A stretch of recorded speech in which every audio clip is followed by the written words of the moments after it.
The ratio that shapes you, 80 to 20, creation versus competition.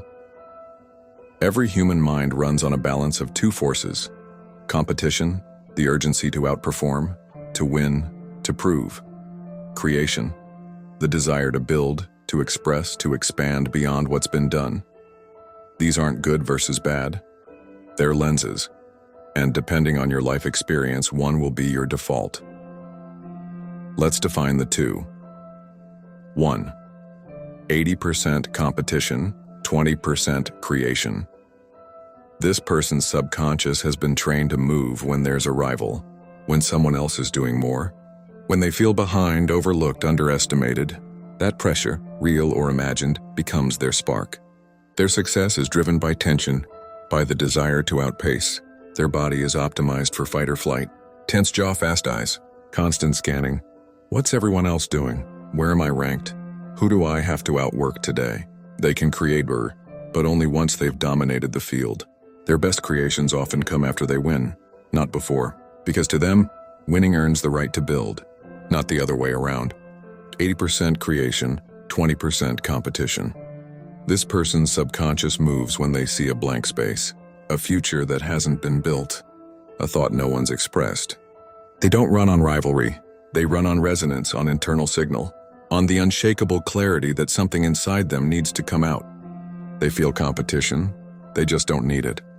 They might feel insecure, doubtful, but the creation process itself becomes the proof they needed. They chase no one, but they outlast almost everyone. And now let's watch them grow. The competitor's path, 80% competition, 20% creation. Let's take Kobe Bryant. From age 6, he was studying the game, not just watching it, studying it. He wanted to surpass his idols, not match them, surpass. At 13, he was isolating himself in training rooms while his teammates partied. He wasn't trying to get better. He was trying to be the best. Everything he did was reactive to a mental scoreboard. He'd track what other players ate, how long they worked out, then he'd double it. But here's where it gets powerful. Underneath all that competition was creation. Once Kobe built enough dominance, he started to create a new approach to footwork, a rewritten shooting form. Post-game fadeaways he invented watching soccer footage. He created inside the game he mastered.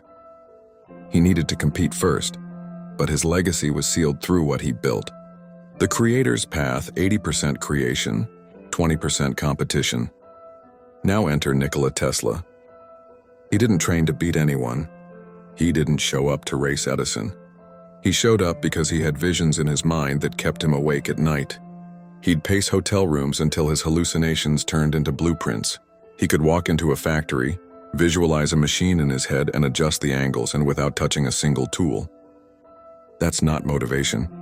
That's active intuitive intelligence, the live connection to internal instruction without needing external validation.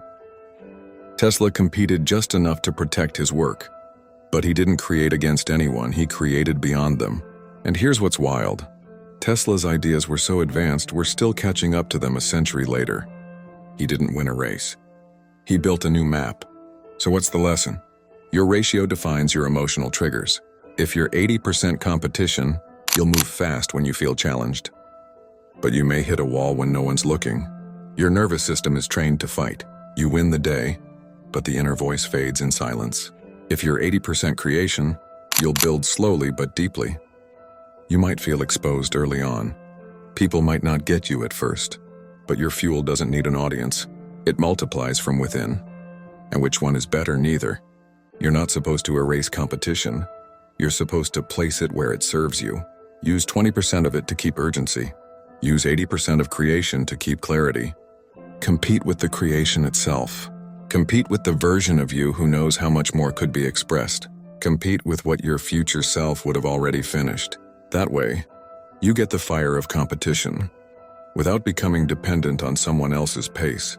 If you're not following, then just like over 60% of people, you'll keep sprinting past finish lines you weren't meant to run. But if you are, welcome to the 1%.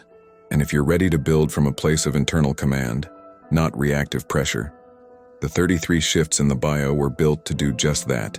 They don't just help you move, they help you imagine, then initiate, then outlast, quietly, relentlessly. creatively exactly the way you were designed.